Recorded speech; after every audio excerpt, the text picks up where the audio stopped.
Hey. What's up, y'all? What's up? What's up? Welcome back. You are tuned in to Power 108.9. I am Ebony Emma Pill. Here with Armand Kadima. Yo, you got it wrong again. It's Soul Malachite. We did this Here we last go. show. Here with Soul Malachite, and we are Conscious Intercourse. Conscious Intercourse. What's up, y'all? We intertwine spiritually. We entangle ourselves so we could evolve collectively. Yeah. And raise the vibrations of our planet. So we consciously intercourse.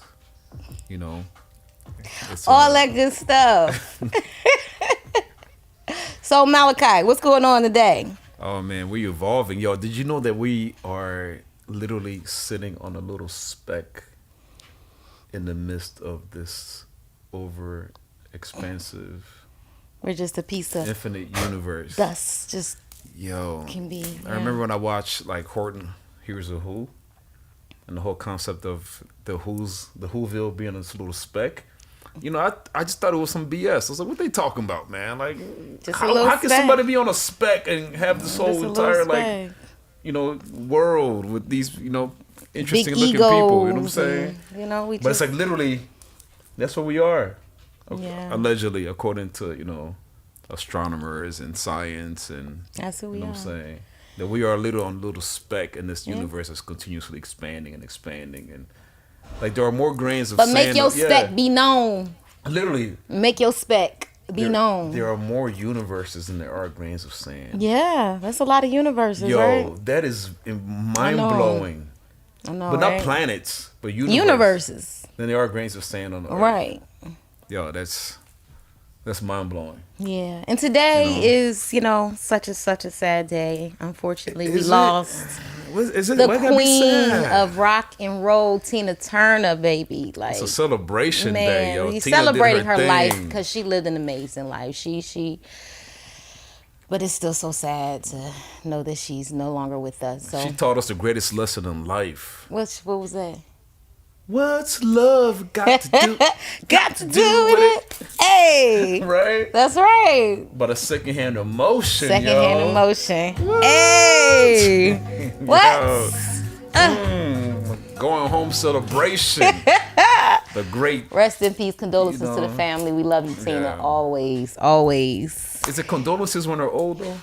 Oh, my goodness. Oh, my bad. Gracious. Okay. Yo, we got today's an amazing day, beautiful day, you know, conscious intercourse again. Yes. We got a phenomenal guest in the house today. Woo woo. You know, world-renowned, you know, inspirational speaker, motivational speaker, you know, actor, activist, you know, life coach, and so many other things. But I'm going to let you, you know, introduce yourself, you know, and kind of share to the world who you are. And you know what I'm saying? I mean, when you lead like that, I'm like, man, what do I say? What's wrong, world? My name is Sir Amazing. I'm super happy to be here. I finally get to be a guest on Conscious Intercourse. Finally, I've been waiting for this moment. I know we shouted out Tina Turner. What's love got to do with it? The movie came out in 1993. That's also the year that I came out. Oh wow! Okay. Shout out to 93. What a great year. 93. And, you know, I'm from 93. 93. You feel me? But I'm from Buffalo. For everybody who's tuned in right now, and Buffalo is mourning right now. So anybody who's familiar with Benny the Butcher or Griselda, they dropped a collab album, I want to say maybe 2 years ago, and it was this white lady's face that was all over the country, in LA, in Times Square, and you didn't understand it unless you're from Buffalo. And her name is Claire. Okay. Claire passed away. Okay. Oh, wow. So my whole city is mourning because, if you're from Buffalo, Claire. I mean, you saw Claire all around. So I just want to shout out my hometown as we get into this beautiful intellectual journey of a conversation. Yes, absolutely. This intercourse. Something like that.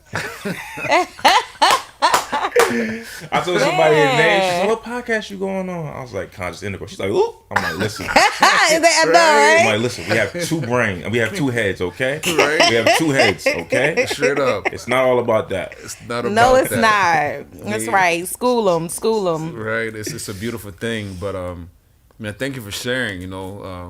It's also, Jim Brown also, transition, the greatest, right? The GOAT, right? Yeah. Most people, Jim Brown is the GOAT, Not only was he a GOAT on the field, but actually what he did, as an activist, as someone who pursued his passion and purpose of serving the people. You know what I'm saying? So it's beautiful to see how people can really make such a monumental statement with their lives and continuously be relevant even after they pass on. There you go. Even in their grand of saying, Exactly, right. presence, Exactly. you can be big.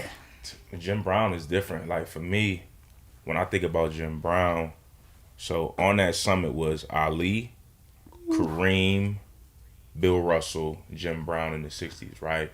Yeah. And we're gonna have this conversation because this is really how I feel.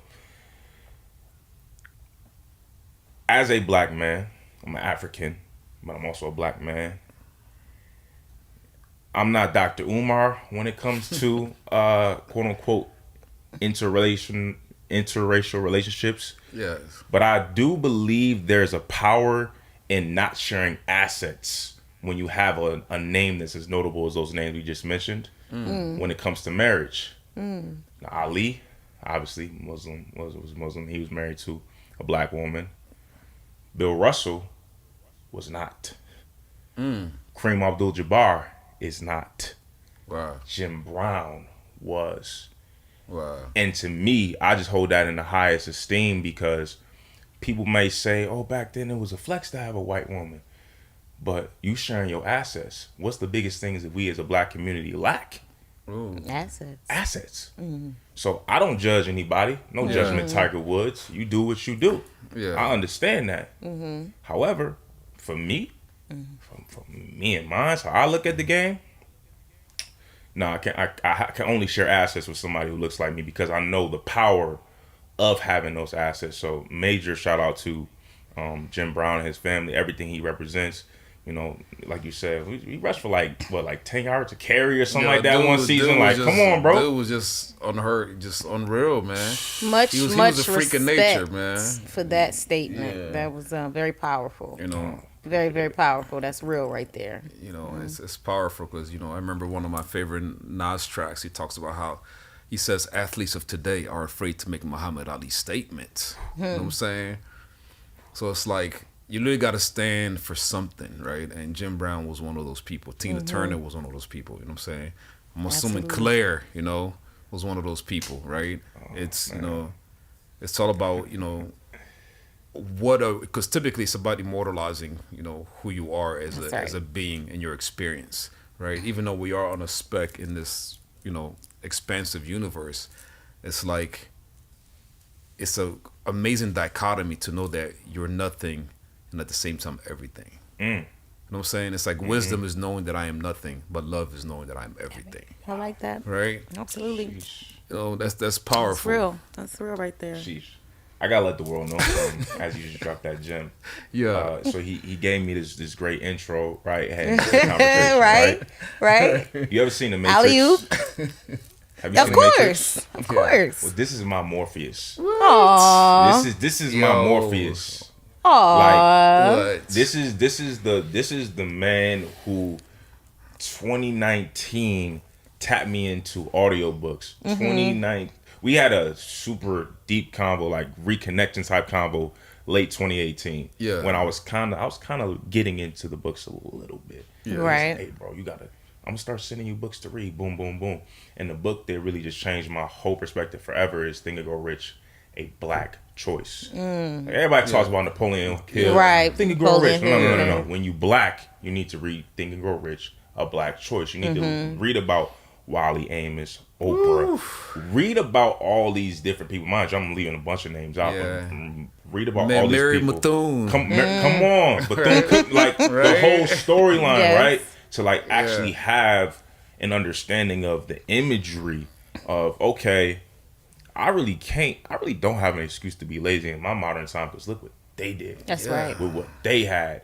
And like, I say that with the utmost confidence, and I really mean it, because my Morpheus, not just from the knowledge perspective, the wisdom perspective, but from the actual support, as in, like, I believe in what you're doing, as in, you know, we're going to talk about a few things that have been done, but we're talking about somebody who, like, that's my big brother. And I think it's important to make sure people get their flowers while they can, while we talking That's about right. Tina Turner and all that. And that's why I'm just happy to be here. But I had to let everybody know, like, no, that's really That's my love Morpheus. right Like, there. that's That's the one what's who up. was like, which one do you want? Red or blue pill, what you gonna take? You could take this, That's awesome. That's beautiful. go to sleep, or you could take this and embark on this journey to become the one. That's what's Man, up. that's beautiful, What's up? man. You know, I'm just serving my purpose, man. Being of service. Sorry. You know, and even when we talk about the Matrix, like, I always tell people, like, the most profound thing about the Matrix that I discovered was that Neo was not the one. Neo wasn't the one. He wasn't the one. Okay. He was never the one. Who Right? was the one? Expand. There is no one. You gotta expand. Because one is everybody. Okay. Like, Neo was the only one that actually got to the point where he had to believe that he had something within himself to have him rise and defeat the agents. He was the example. So literally, he didn't think about it. He never believed. Even the Oracle said he wasn't the one. There was no. He was never the one. He just was the one when he was faced with life and death. He chose not to run. Think about that. He chose not to run in that instant. That's something, because I always Because looked at it Trinity different. ran. She got the ran. movie starts with her getting the hell Yeah. off. You know what I'm saying? Because she didn't believe. You want no smoke. She wanted no smoke. There was like, But see, that's I think that was the whole you know what I'm point with saying? with them telling him he wasn't the one. He still believed that he was the one. But in the face of that, he needed him to get to that point where he was like back against the wall, like, this is life and death. Right. Like, what are you gonna do? Right. And he chose to rise above. So he literally wasn't the one. He was just the one that actually believed it wholeheartedly. And that's all that matters. Why did he believe it wholeheartedly, though? Because he had Morpheus, who believed in him. But Morpheus had Trinity. He believed, he believed in a lot of different people.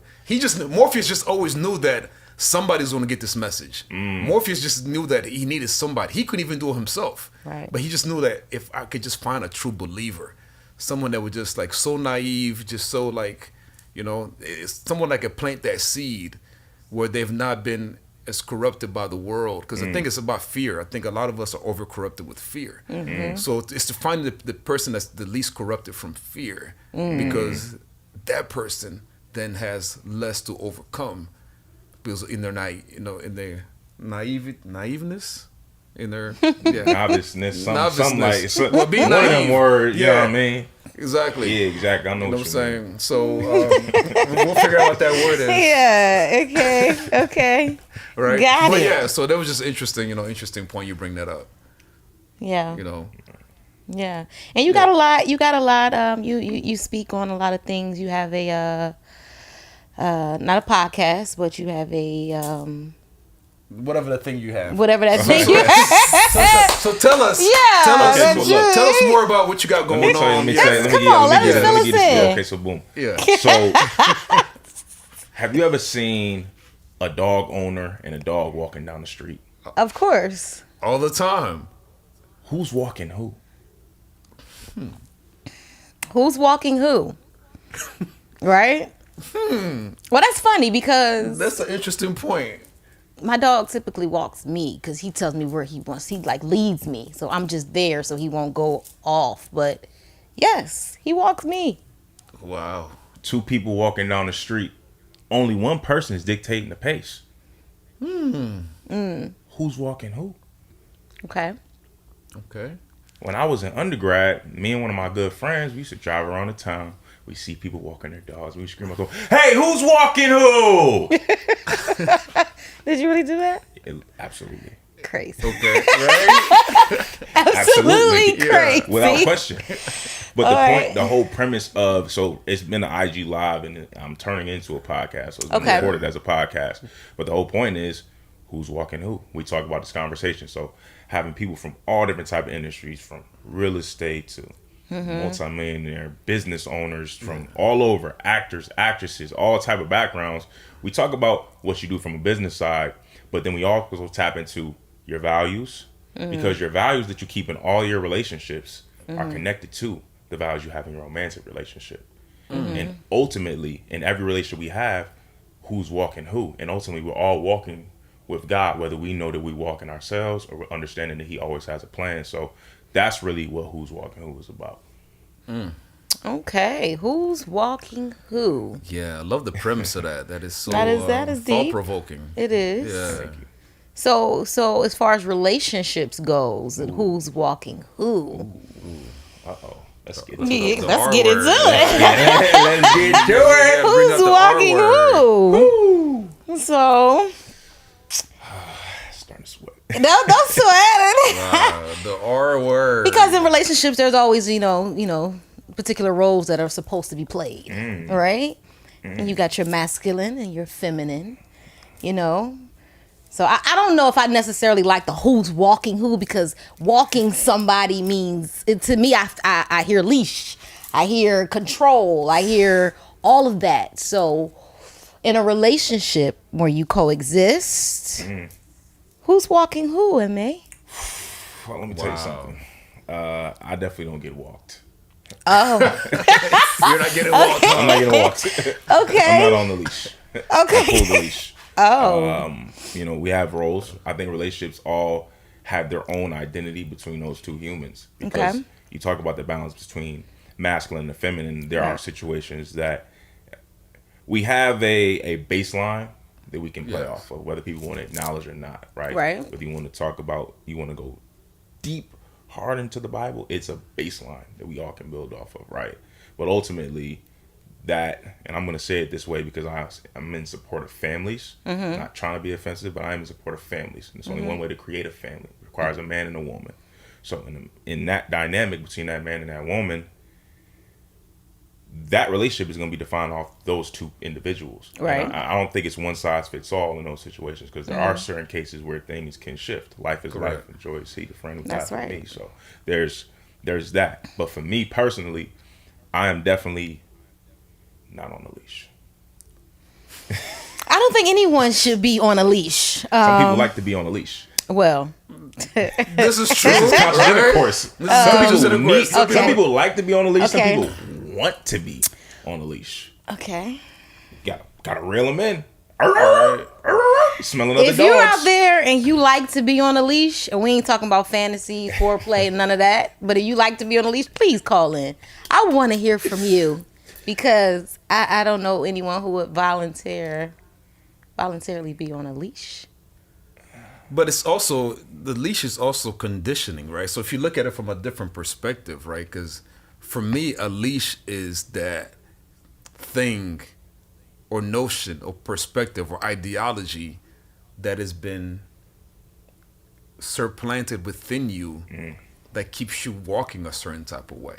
So it doesn't necessarily have to be someone walking you on a leash. It's a matter of saying, hey, like the 4 agreements talk about, you make agreements to certain philosophies, ideologies in life, and that becomes what walks you. That's the leash that's actually around your Okay, neck. metaphorically speaking, we get- It's the stuff that Disney taught you when you were a little kid, right? The music you listen to, religion to a certain perspective, right? The school systems, right? These are all things that have been conditioned and programmed you to actually be that collar around your neck that's Okay. actually walking you. Absolutely. So therefore, when you enter a relationship, based on your belief systems, right, and how you're vibrating, how you're operating, people choose to be on leash. Unconsciously, I think unconsciously, Exactly. like you said, it's a state of mind. It's a Yeah. it's a condition. It's being conditioned and Think about it, understanding yeah. that you have to Yeah. break those cycles. True, Because but- the last place you want to Yeah. be on a leash is in your relationship. True, but even the whole premise around who's walking who. Think about Right. a dog, right? A dog is domesticated. You tell a dog what to do, how to do things. You have to train a dog. You have to do all these things. Okay, Unknowingly, we are trained the same way dogs are. I agree. You know what I'm saying? Yeah. Oh yeah. Oh yeah. Who's walking you who, know. baby? Who's walking who, Oh right? yeah. But that's the cycle we trying to break. That's why we having these intercourses, and because we need to It's gonna come take a lot to of intercourses. consciousness to understand we got to get off of this metaphorical leash. Like we got to get off of it, Yeah. especially in a relationship, because nobody wants to be on a relationship. If you go and enter a relationship like that, it will not last. Like saying that somebody's on a leash, no, absolutely not. Here's the thing: the other side of who's walking who too. 'Cause I use the two examples. I use two people walking down the Right, street, right, and then a person walking a dog. okay. Now, this if we're in a court of law, my attorney spoke very well on my behalf. Indeed, He right? broke it down. Boom, boom. He represented his Absolutely. client very well. But I look at it like this too. To me, and this is a person who I don't particularly like animals outside of lions. I look at a dog owner and their responsibility to a dog. I don't equate that quote unquote loyalty from a dog as some type of gift or to me, it's more to how I view it. And this is based off my experiences. Those are all tasks that have to be done for that situation. However, in a marriage, in long-lasting relationships, it does require tasks. It is tedious. It's Absolutely. gonna require a lot of work. And when I'm saying who's walking who, even this the simplicity of just two people walking down the street, like who's dictating the pace? Some people walk really fast. Some people walk really slow. Exactly. You go to a restaurant and you can see a group of people talking at a table, but if one person pulls another person to the side, you see them whispering in their ear. Yeah. Who's walking who in that situation? Right. There's a dynamic that's being this occurring, and that's what I'm really getting at within a relationship. Because like I said, it's not as a single. I've never been married. I don't have any children. I've been in unsuccessful relationships. There is an element of a leash that exists, because that leash that exists may be okay. Maybe that's why you're in unsuccessful relationships, because you believe that there's a leash. Is so interestingly enough. I'm just saying. Right. Is happy wife, happy life a form of a leash? Come on, that is a leash. That's a If you look at it that way. That's I'm just that's saying. being hung See, to that's me. what I'm saying. Is that a leash? Happy wife, happy life. Yeah. Just that means she gets whatever she wants, and I just have to. No, I just that have doesn't to- mean she gets whatever she wants. That means you keep the peace. That means keep her happy, keep her peace. Because we know what a woman. What about my piece? Everybody, it comes as long it's as my she. piece is not her piece. It says happy wife, happy It don't life. say It nothing doesn't about say- the she's it doesn't say peaceful, I happy promise couple. she'll be It doesn't peaceful say too. happy couple, happy life. It don't say that. It's not what. That's the conditioning. It's happy wife, happy life. Let her have it. Have what though? What is? I mean, it doesn't mean The okay. leash. Let her have the leash. Yeah, let her have. Yeah, because that's pretty much what it is. I think it's all a perception. It's a perception depending on your upbringing, your surrounding, your religion or whatever it is you come from, your conditioning is how you will look at that. What, the happy life, Absolutely, happy life? There's another way of absolutely. looking at it. Yeah, I think Please- there's please many share. ways of looking at Please, it. please share it. The woman is, the woman. That's just, a nation can rise no higher than a woman.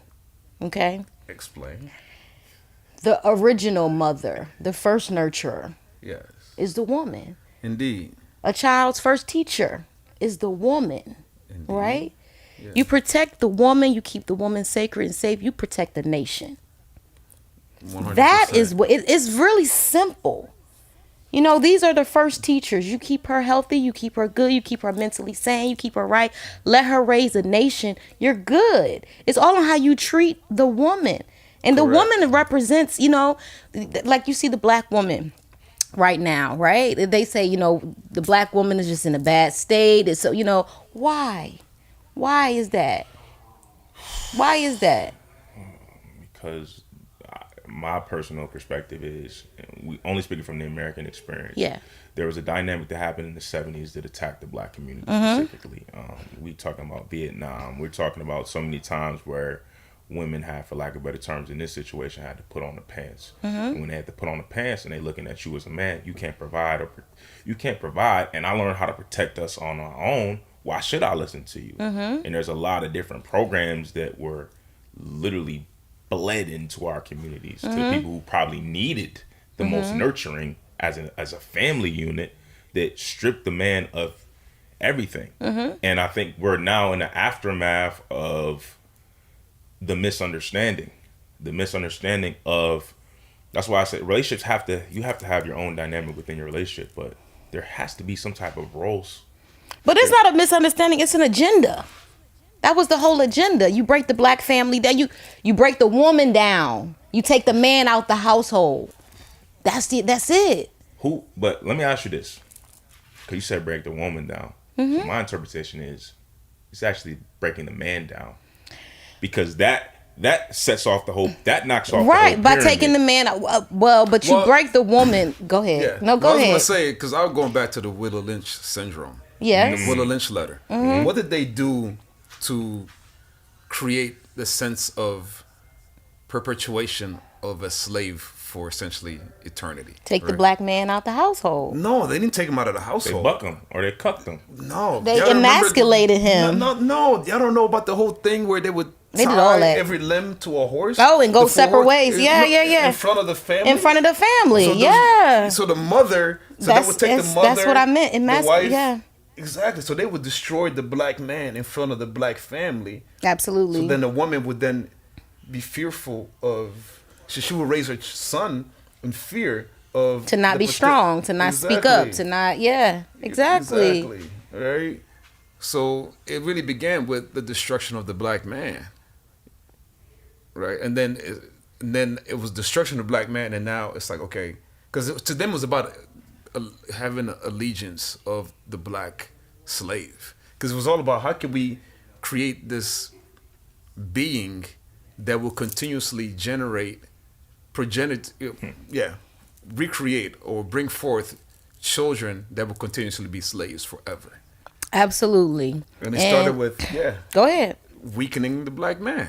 The defender, the protector, the rock, the strength. But what did you just say? After a man being emasculated, the woman now fears. So when she now raises a son, she's now not necessarily speaking the life into him that he needs to be strong. So again, whatever she's instilling in that young black man is what he's going to grow up to believe. Exactly, to be weak and. So even with all that, if she was still like subservient, right. And domicile. Right. That's where we are. So now it's like who's walking woo, right? The man is being walked. Who's walking? Yeah, because he's not. Yeah, he's being walked. He's just, Okay. Well, we got to change that. We got to change so how the black woman ready for that? That's really the question. No, because the black woman ready for what? She's not ready to empower her man. Nope. Because. Why not? Why is she not? She's definitely ready and always has been ready. Because she wants things her way. But he has to know who he is first. Exactly. He has to know who he is as a black man. He has to know who he is. Yeah. But if she doesn't love who he is, it's destined to fail. She doesn't accept who he is.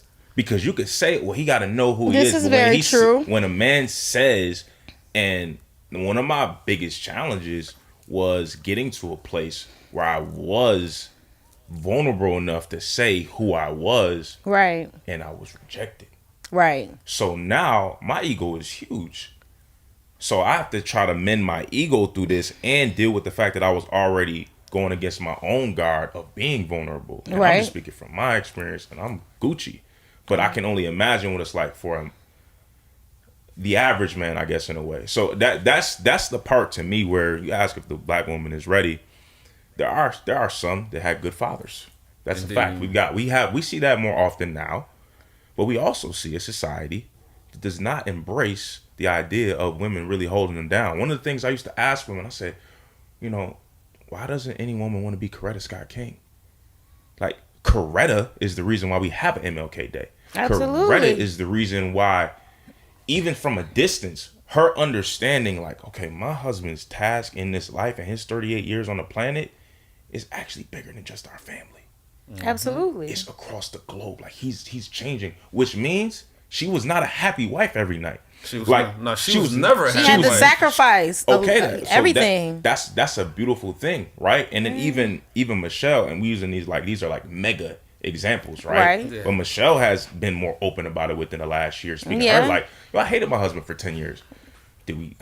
That's a real life experience. How many women in our modern world can understand that might actually come with that man becoming who you saw him as? That what you fell in love with, it may fade away it may fade away in the illusion. It may, from a perception, Right. it may not be there, but it's actually just some work. And I'm gonna use one more example as a 90s baby. I think about the movie Holes. Y'all ever seen Holes? Nah, Hoes. I'm familiar with that. I've seen the little, I don't know, I ain't preview see thing that. of it, the So- cover. Okay, 90s baby talk. Yeah. So in Holes, right, it's a mom and a dad, and the family is quote unquote cursed, and the son is the one who ends the curse.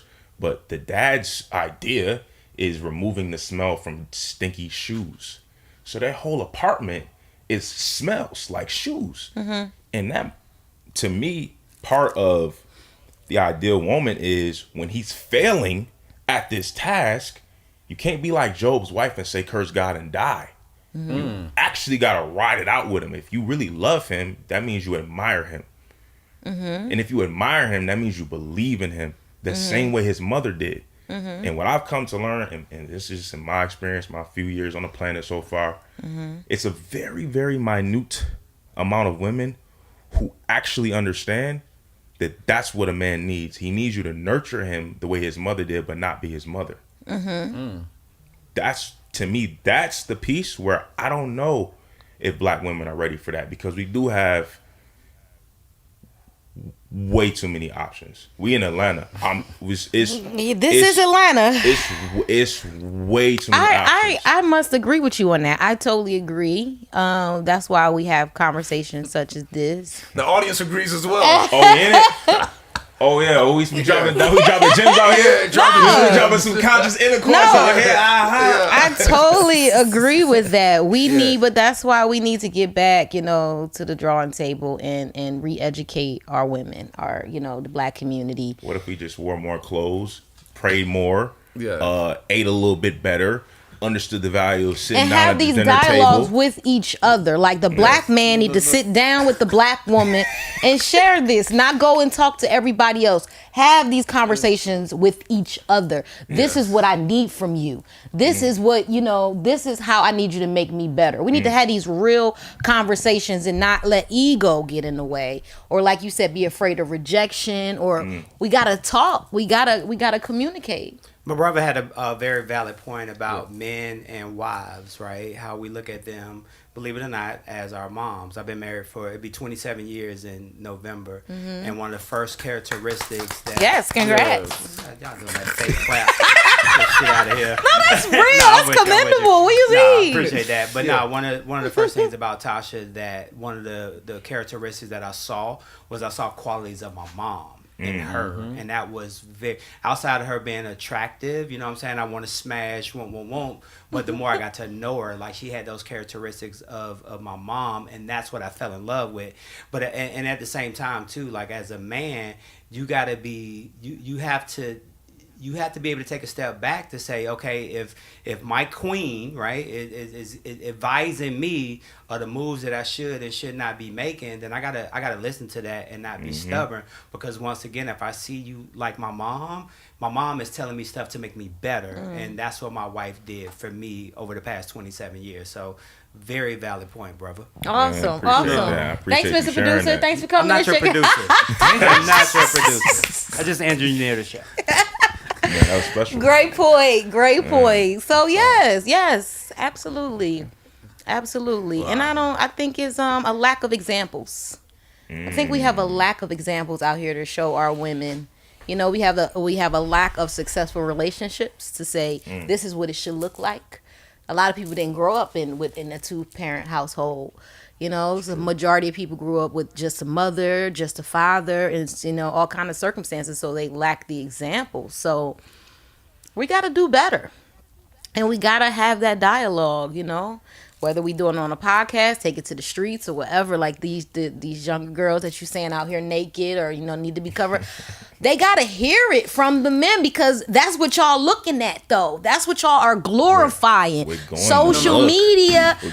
We're gonna but you look. have to. That don't mean I'm going to buy. I see good food all the time. But we I see need candy. more of you actually saying it. We need you. We'll take it to your podcast, take it into your social platforms, saying it. Look, sis, we don't want to see that no more. We want you to respect yourself. We want you to, you know, we want you to be nurturing. We want you to be examples to our children. They need to hear that. That's what I'm saying. Yeah, but they hear, but they combat it. They're combative with it, right?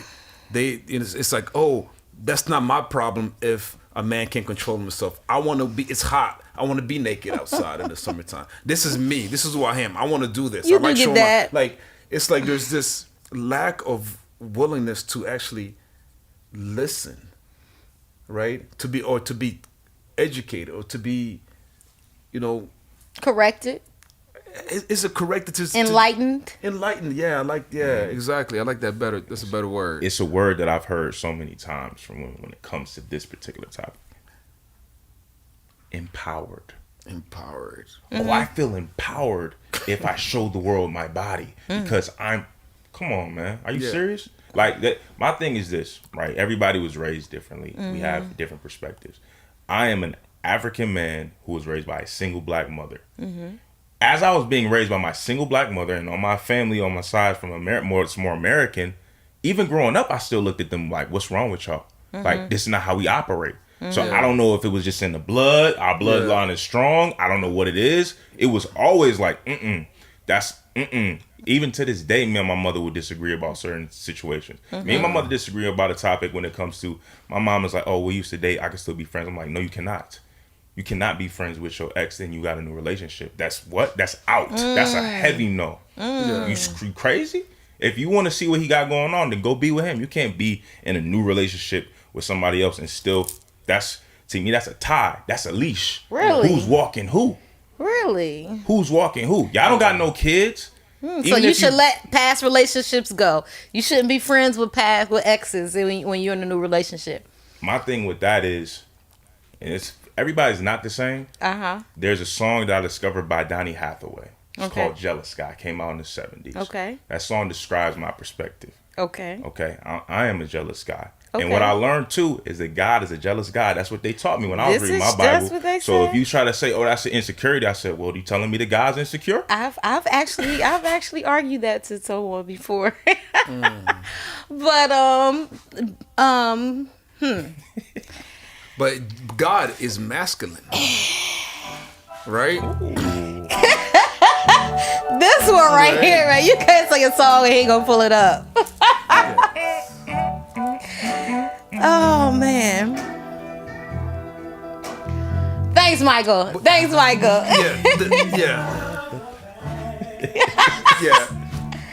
The interesting thing about it is, right, when we talk about God being jealous, right? God is masculine. Okay. The God that we all know and have been taught about is a masculine God. So therefore, that jealousy that we're talking about is a masculine trait. Okay. Right? Because a lot of times what I have discovered as we have these intercourse, even in my, evolution as a human being, is that there's this notion that men and women are the same. That whatever a man can do, a woman should be able to do as well. And whatever a woman can, it's this thing, it's like, that's what I'm saying, who's walking who? It's like, oh, if a man does this, a woman should be able to do the same thing. Right? If a woman does things, a man should be, it's like this 50-50 thing. They talk about, oh, we got to pay the bills. We're splitting everything.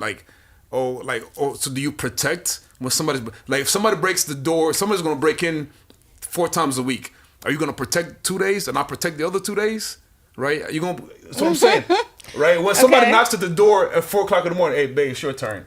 Go get the door. I I got the 4:00 in the morning knock yesterday. You go get it this today, right? It's like there's this thing that I keep seeing that The Me women Too. won't be able to do everything that a man can do, I don't know why. and vice versa. I don't agree right? with that either. That's what I'm saying. But exactly. But that's, to me, is the biggest issue, because we're expecting feminine It's the agenda. traits. Well, it's an agenda, but it's Yeah. so ingrained in the fabric of who we are. It's almost like DNA level deep, right? Mm-hmm. Because it's like women feel like, hey, I want to do the masculine thing. It ain't because You know what we've I'm had to. We have had to do it. That's why. It's not that we should or we want to. Is that those roles we had to be put in because the men were taken out the household. So we had to head the household. We had to be the providers. We had to do all of that. So because we had to, and we were in the positions where we did it and was somewhat successful at it, Somewhat successful. we feel like, okay, we can do it too. I don't agree with it. I believe, the man should be the man and the woman should be the woman. Masculine, feminine energy, they need to both exist. Not more masculine, masculine and feminine energy need to exist. A man needs to be a man. A woman needs to be a woman. We also need to truly define what is masculine and what is Exactly. feminine. It's like these are cliche phrases now, or terms Because that are being people loosely- made it cliche. It's a people, real People are thing. loosely tossing these terms about feminism Yeah. and masculinity and what, but we're not truly defining what is masculine and what is feminine. Right. What are those traits? What is a masculine required to be the full potential, full version of a masculine being? And what is the feminine required to be fullest version of that feminine being, right? To me, it's actually 3 books that every man should read, and every black man should read. Think and Grow Rich, A Black Choice. But the 2 books to me, when it comes to defining masculinity and understanding who you are, is The Way of the Superior Man, Woo! David Dida, Ooh. to really That's- understand your purpose. If you just only read the titles of the chapters, Yeah. you will walk away a better man. Okay. The other book is Pimp by Iceberg Slim. Oh. Under really get into the psyche of not only just how the feminine can react, but also one of the things that's most mind-boggling to me about the Iceberg Slim story is he only became Iceberg Slim because of his mother.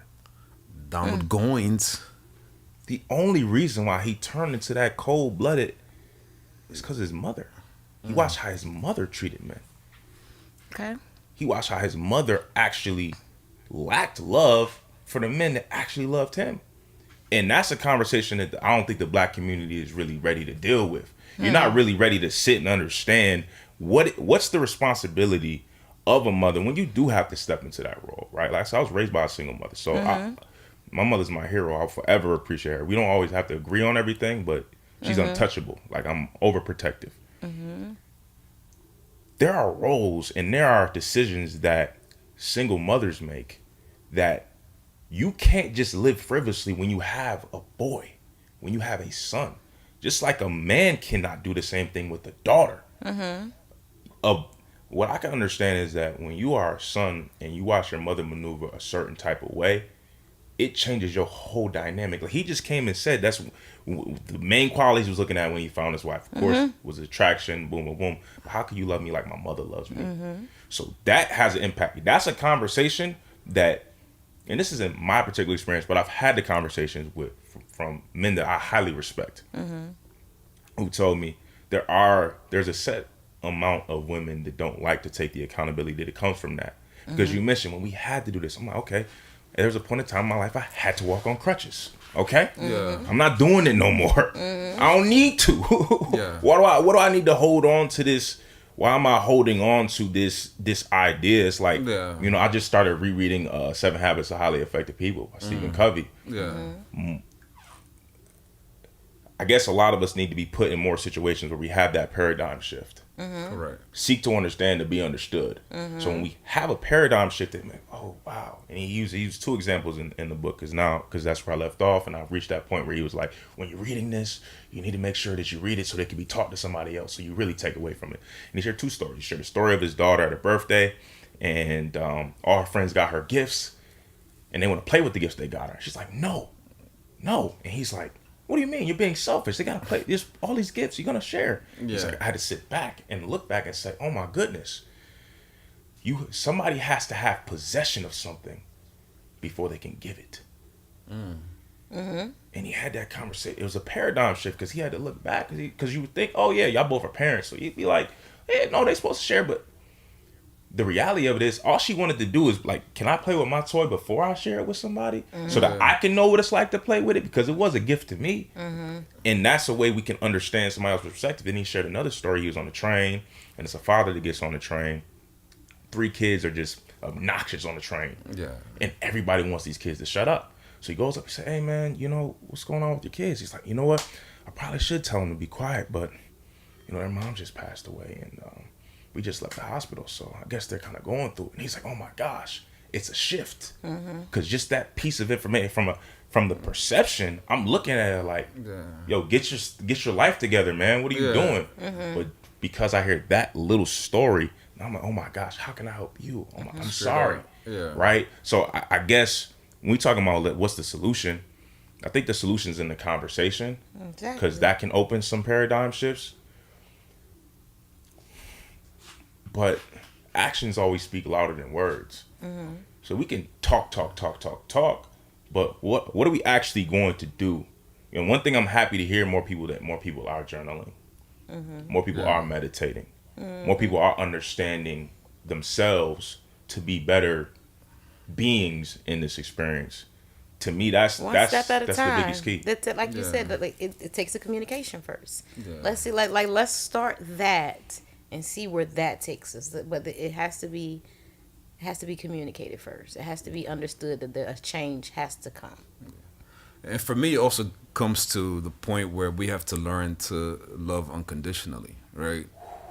Because that's really, for me, the only way that we can feel empathy and compassion for one another when having these dialogues. Because a lot of times people get heated in these conversations. They get emotional, they get heated, they get offended, because we define what masculine is. We define what, feminine is. And then there's this sense of rejection, right? Or the sense of like fear or denial, right? And it's because we're so tied to these conditions, these ways of lives that we've adopted and have been part of our fabric of who we are as beings in this, especially in this Western culture. So it's learning to really, first and foremost, loving yourself, right? Unconditionally, and accepting who you are wholeheartedly. Yeah. Realizing that the traumas, the pain, the shame, all the things that you experience are part of who you are. And they're not bad things. They're just part of what has happened to your life to lead you to where you are in this moment in time. That's right. So then you could begin to have, as you love yourself unconditionally, then you could begin to love others unconditionally and have compassion for themselves. Because if you don't because you ever hear a lot of times that, the issues that we have with, especially in relationships, are simply a reflection of ourselves. Right? Absolutely. Anytime you get an argument with someone, whether it's a romantic partner, whether it's a business partner, whether it's a sibling, whether it's a friend, it's typically because it's something that is a reflection of you. It's something that's within you that when it's mirrored to you, it triggers you. That's right. Right? So when we have these conversations, the reason it's triggering, because a lot of times it's mirroring. So we have to be able to truly face ourselves in the mirror. And love ourselves unconditionally to really begin to have these dialogues. Right? And I think that's critical to really aiding this conversation. Unconditional love. That's a Pac song, ain't it? Oh, you know it. I'm like, this is one of his favorite Pac songs right there. This is the song, right? Oh, okay, don't play it. We know. He's definitely about to play it. Yeah. Wow. Listen. Man. You can close us out with it. Man, listen. It's two ideas that came to my head when we were having this conversation. One, I remember I did this video about when you say unconditional love, right? Yeah. Learning how to be in God with someone, not love someone, right?